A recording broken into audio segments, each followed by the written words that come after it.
the gas just jumps out.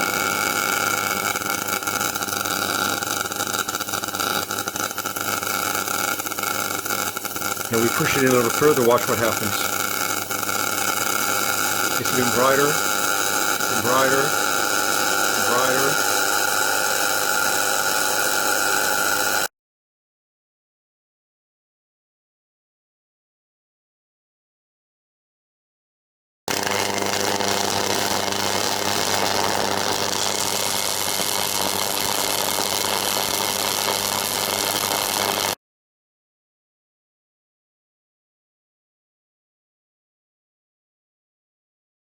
Today we will be studying the physics of a magnetic space propeller. If you look at this UFO, here's one image, here's another. We have 3 fuel tanks full of compressed gas like xenon or argon.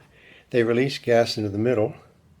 It gets ionized, spins around and shoots out through the bottom of that electromagnet. And here's a crop circle which describes exactly the same thing. 3 tanks of compressed gas like argon or xenon. It spins around in the middle, and there's a wire coil electromagnet below, and it shoots out down their way, and it makes the UFO go up. So, what's the physics? Can we reproduce that in a small scale model? Let's see.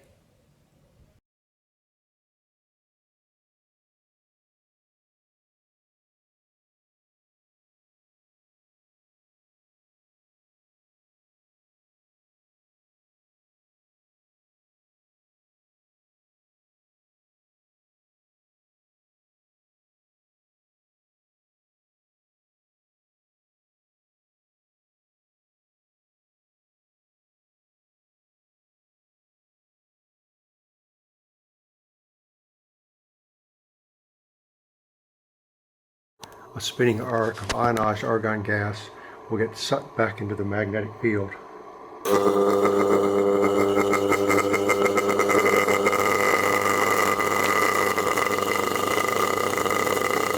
That's with the magnet behind the arc. It's getting sucked in by magnetism because the spinning ions with electrons outside create their own magnetic field in the same sense.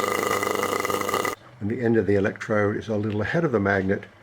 The gas gets ionized, the electrons spin around the outside, and they create an induced magnetic field in the same sense as this magnet, and that just pulls them straight into the center, just as if we had a magnet here and it went straight back in.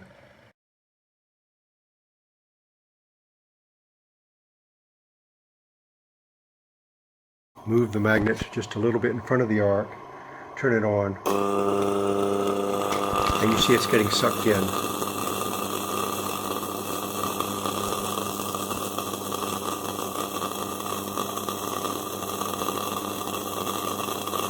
The reason it's getting sucked into the magnet is because when the argon gas coming through here gets split into argons inside, electrons outside, the electrons are spinning around the outside very fast like an electromagnet in the same sense as this magnetic field, and you get a magnetic repulsion that pulls them into the center.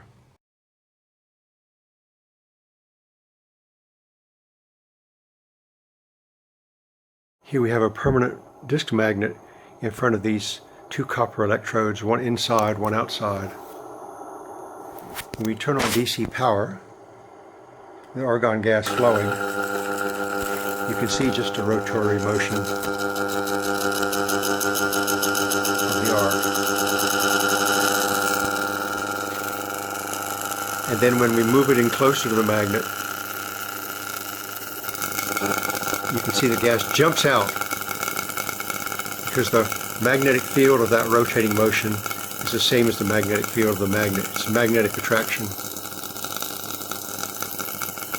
Pull it out, you get nothing. Put it back in, the gas just jumps out.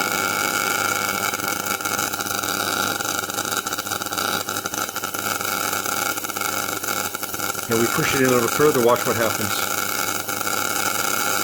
It's getting brighter and brighter and brighter.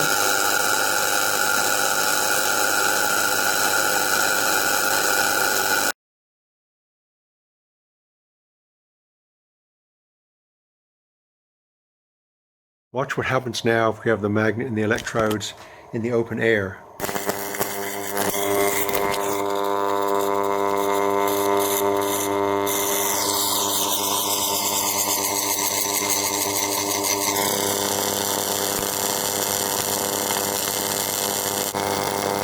right here, the flames are shooting forward. You can see them.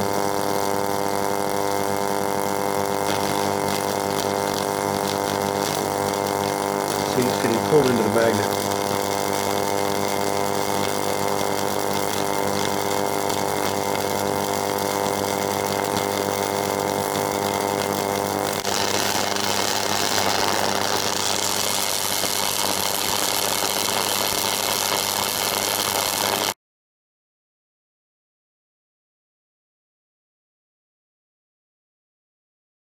Today we learned a lot about the physics of a magnetic space propeller, as shown, for example, in this famous UFO construction, and also in this 2018 Czechoslovakian crop picture.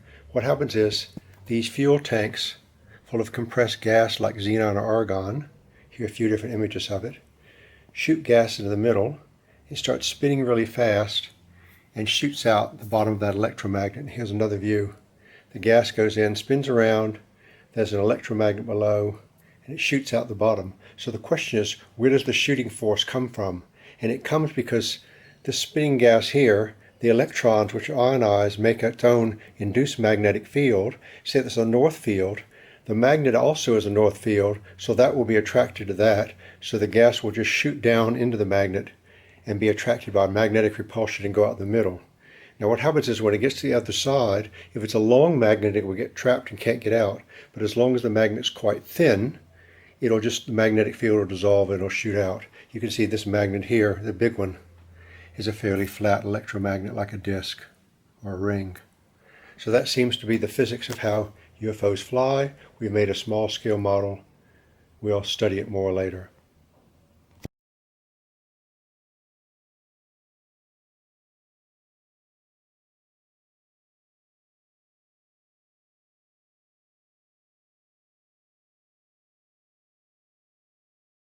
A spinning arc of ionized argon gas will get sucked back into the magnetic field.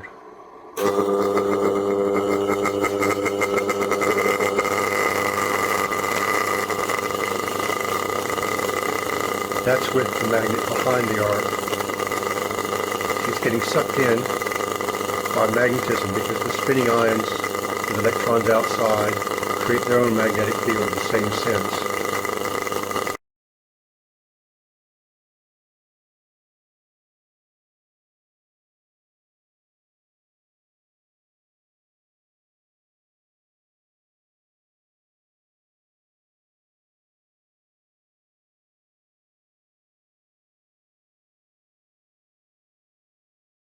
Now the exhaust was burning that plastic see-through tube, so I've put a stainless steel tube over the electrodes so we can turn the power up without burning everything.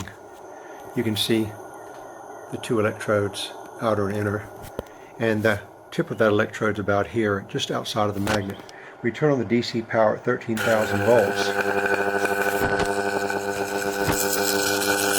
First we just see a spinning motion.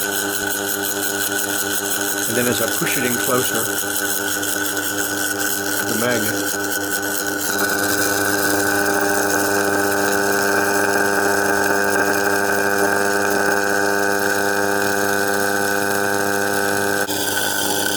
way out, nothing happens. Back a bit.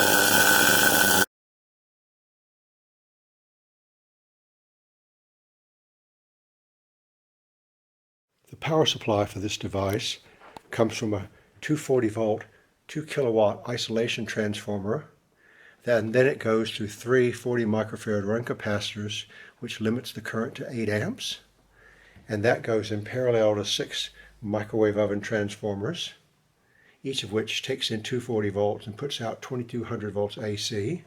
Then each microwave oven transformer has its own rectifier, and that'll take 2200 volts DC out of each. We put them in series to get 13,000 volts DC in total.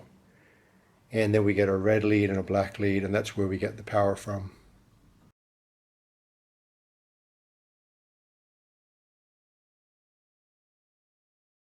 An electromagnet. You see the gas spiraling around. If we flip this magnetic field north-south very quickly, we hardly see any effect. So that's not going to work for an ejection mechanism.